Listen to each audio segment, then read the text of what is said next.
Good morning. I'm going to try and break it down as easy as I can. So, in the beginning, the first commandment in Exodus 20 is, "You will have no other gods before me." And that's where it talks about later about God being a jealous God. That He created us. If we believe that He created us, that's where everything begins. I think in the beginning it's one of two postures: in the beginning God, or in the beginning me. So everything that we come from is a place of, we either live our lives by law or live our lives by grace. Okay? So living our lives by law is everything is on our shoulders. So now what we have to do is we get our identity and our purpose and our meaning by only our accomplishments and what we do. Okay? So, and living our life by grace, it comes from the posture of understanding that God gave us life.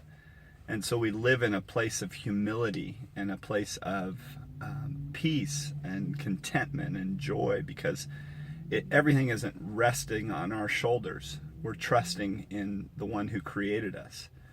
So that's where we can have that peace.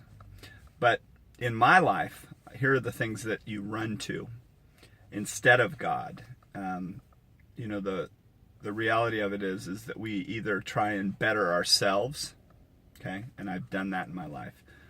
There was a time period where I was in the gym 6 days a week and trying to, I got up to like 220 pounds, but 8% body fat. And I thought somehow that physicality would satisfy me deep, but there was always something missing. Then it was early on, it was tennis accomplishments, One Valley when I was a junior and all these things. But an hour later, I was still the same person, and people that acquire a lot of things, in the end, those things are going to end up in the dump or a garage sale. You know what I mean? The reality of it is that's what it is.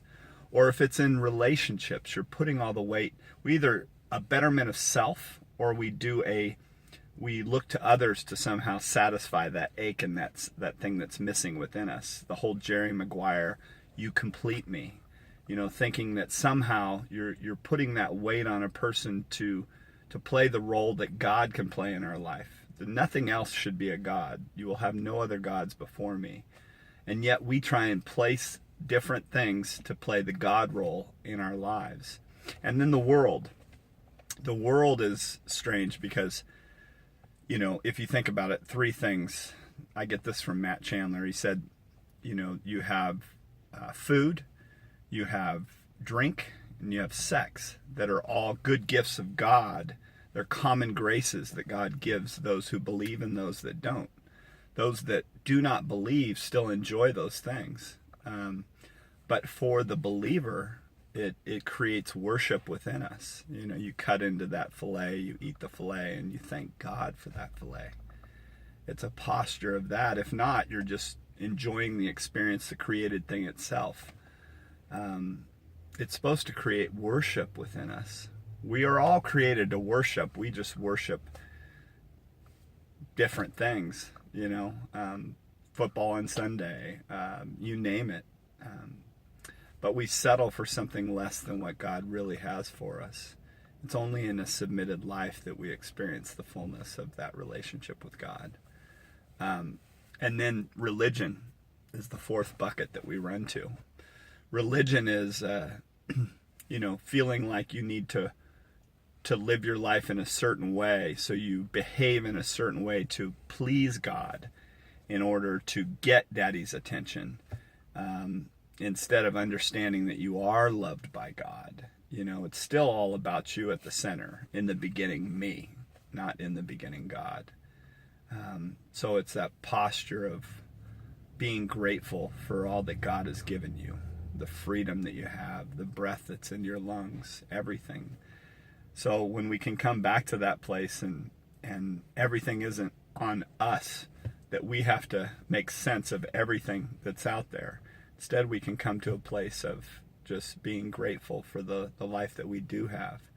then we're able to love unconditionally, because the focus isn't on us and what we can get from a relationship, or what we can get striving for that attention. We don't have to get it anymore. We can be in a place of rest and a place of peace. I hope you find that peace and that rest today. And know that you're loved by God. And if anything's out there telling you you need to do in order to receive, that's not the gospel. The gospel teaches the opposite.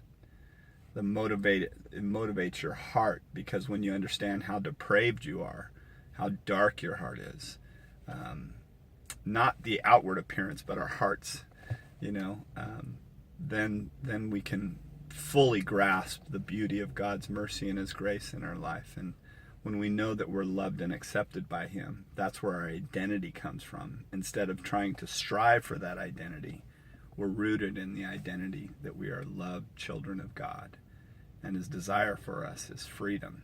And yet we climb into bondage day after day after day in so many different things, and we have so many different idols that we run to. John Calvin says that our hearts are idol-making factories. It's never ending.